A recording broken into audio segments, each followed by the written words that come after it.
আপনি তো বেশ কিছুদিন ধরে নির্বাচনে প্রচার প্রচারণা চালিয়ে যাচ্ছেন, আসলে উপজেলাবাসীর সাড়া কিরকম পাচ্ছেন বলে মনে হচ্ছে আপনার?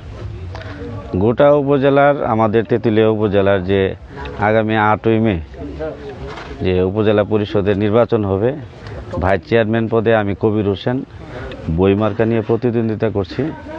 7টি ইউনিয়নে আমাদের তেঁতুলিয়া উপজেলা পরিষদ, প্রত্যেকটি ইউনিয়নে ইনশাল্লাহ বইমার্কার ব্যাপক একটা গণজোয়ার সৃষ্টি হয়েছে।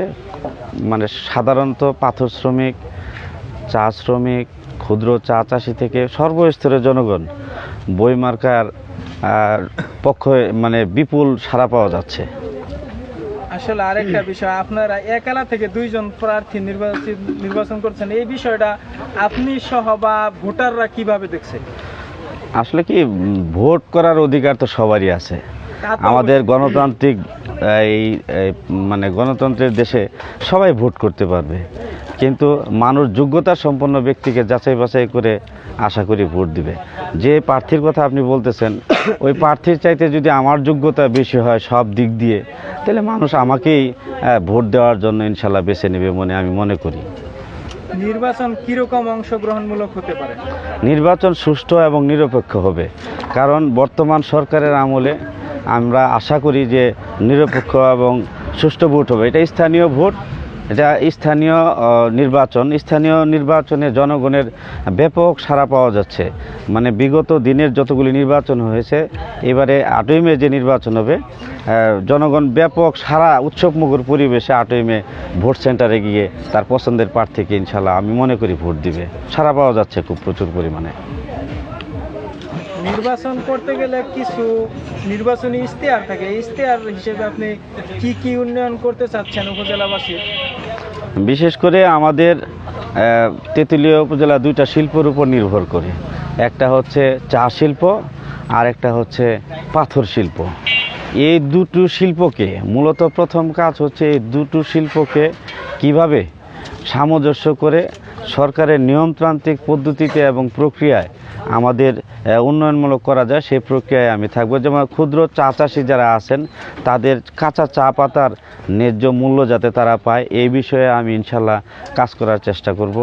এবং যারা পাথর শ্রমিক আছে, খেটে খাওয়া দিনমজুর যারা আছে, এখানে একটা বিষয় আছে, আপনি কৃষকদের নিয়ে কাজ করেন, আমি জানি কৃষকদের আপনি থানা পর্যায়ে একটা পদে আছেন, যদিও এখানে পদের কোনো দরকার নেই। যতবারই কৃষকরা চা বিষয়ে রাস্তায় নেমেছে বা মানববন্ধন করছে, ততবারই চার মূল্য যেন হ্রাস পেয়েছে। আসলে এই বিষয়টা কেন? আসলে কি, চা পাতার ন্যায্য মূল্য দাবি আদায় করার জন্য আমরা কিন্তু আমাদের উপজেলা পর্যায়ে আমরা কিন্তু ক্ষুদ্র চা চাষি এবং চা শ্রমিক এদেরকে নিয়ে কিন্তু আমরা মানববন্ধন করেছিলাম ইতিপূর্বে। তো এই বিষয়টা যতবার আন্দোলন করা হয়েছে বা চায়ের ন্যায্য কাঁচা চা পাতার ন্যায্য মূল্যের যে দাবি করা হয়েছে, এটাকে একটা ভিতরে একটা যে মানে কিছু সিন্ডিকেট আছে, সেই সিন্ডিকেটটা আসলে মানে একটু শক্তিশালী তারা আছে। তাদের কাঁচা চা পাতার ন্যায্য মানে মূল্য পাওয়ার জন্য বিশেষ করে আমরা কৃষকদেরকে নিয়ে ক্ষুদ্র চা চাষিদেরকে নিয়ে আমরা উপজেলা পর্যায়ে মানববন্ধন করেছি। সরকারের কাছে আমরা দাবি জানিয়েছি যে ক্ষুদ্র চা চাষি যারা আছে, তারা কাঁচা চা পাতার সঠিক মূল্যটা তারা পাক। যখন আপনি যেটা বললেন যে যতবারই আন্দোলন করছি ততবারই চায়ের দাম নিম্নমুখী হয়েছে, না, যখন আমরা একবার আন্দোলন করেছিলাম তখন কিন্তু আমাদের একটা মিটিং হয়েছিল, মানে জেলা প্রশাসক মহোদয় একটা দাম নির্ধারণ করেছে, তখন কাঁচা চা পাতার কিছুটা দাম একটু ঊর্ধ্বগতি হয়েছিল। পর্যায়ক্রমে আসলে আন্তর্জাতিক পঞ্চগড় জেলা পরিষদের জেলা থেকে একটা দাম নির্ধারণ করে, ওই দাম কিন্তু কয়েকদিন রাখার পর আবার সাবেকের তারা একটা সিন্ডিকেটের আওতায় আনে। এই বিষয়টা এটা হচ্ছে কি, আসলে কাঁচা চা পাতার দামটা অনেকটাই ভেরিফাই করে আমাদের যে মানে আমাদের যে অকশন মার্কেট যেটা আছে, সেটার উপরে অনেকটা অংশ নির্ভর করে আমাদের চা পাতার দামগুলি, আর এর উপর তারপরে নির্ভর করে কাঁচা চা পাতার দামটা। আমরা চেষ্টা করছি যে কাঁচা চা পাতার দামটা ক্ষুদ্র চা আছে সেটা সঠিকভাবে পাক। আমরা আমাদের আন্দোলন অব্যাহত আছে, আমরা কৃষকদের জন্য চায়ের দামটা যাতে পায় সেটার জন্য কাজ করছি আমরা অলরেডি। আমরা গণমাধ্যমে যতটুকু জেনেছি, একজন বিরোধী প্রার্থী আছে, তারকাদের এনে নির্বাচন করার চেষ্টা করছে। আসলে এই বিষয়টা ভোটার যারা আছে এই বিষয়টা তারা কিভাবে নেবে?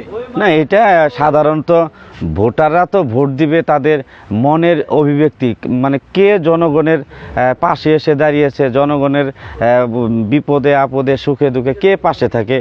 বিগত দিনে যাদেরকে পাশে পেয়েছেন তাদেরকেই জনগণ বেছে নেবেন। আমি সবসময় জনগণের পাশে থাকি, জনগণের সুখে দুঃখে তাদের সাথে কথা বলার চেষ্টা করি। বিপদের সময় হোক, সুখের সময় হোক, দুঃখের সময় আমি সবসময় পাশে লেগে আছি। এটা মানুষের ভালোবাসার বিষয়। কোথা থেকে দূর থেকে তারকা নিয়ে আসলো না কি নিয়ে আসলো, জনগণ সেই তারকাদেরকে দেখে তো ভোট দেয় না। জনগণ ভোট দেয় মানুষের যোগ্যতা, মানুষের কাজে লাগানোর ওই ব্যক্তির যোগ্যতা আছে কিনা সেইটার দিকে। সর্বোপরি এই যে একটা ভিডিও বার্তা আছে, ভিডিও বার্তার মধ্যে আপনি উপজেলাবাসীকে আপনি কি বার্তা পৌঁছাতে চান? আমি তেঁতুলিয়া উপজেলাবাসীকে করজোরে মিনতি করি, যে আকুল আবেদন জানাবো যে আপনারা যোগ্যতার সম্পন্ন ব্যক্তিকে ভোট দিবেন। যে আমাদের ভিতরে যে ভাইস চেয়ারম্যান ক্যান্ডিডেট যারা আছেন তাদের ভিতরে আপনারা সবার যোগ্যতাটা যাচাই বাছাই করে, আমি যদি যোগ্যতা সম্পন্ন ব্যক্তি হই তাহলে আপনারা আমাকে ভোট দিবেন, এবং যদি আমার চাইতে যদি অন্য কেউ যোগ্যতা ব্যক্তি হয় তাহলে তাদেরকে ভোট দিবেন। আমি চাবো যে যোগ্যতা দেখে যাচাই বাছাই করে আপনারা সেই মহামূল্যবান ভোটটি 8ই মে আপনারা গিয়ে এই প্রার্থীকে আপনারা আমার ভোট দিবেন। বিশেষ করে আমি উপজেলাবাসীকে আহ্বান জানাবো, আমার বইমার্কায় আপনারা আমাকে ভোট দিবেন। আমি আপনাদের বিপদে অতীতে ছিলাম, বর্তমানে আছি। ইনশাল্লাহ আমি উপজেলাবাসীর কাছে আগামী দিনেও সুখে দুঃখে পাশে থাকতে চাই। দোয়াটা দাও। আমি সবার কাছে দোয়াও চাই।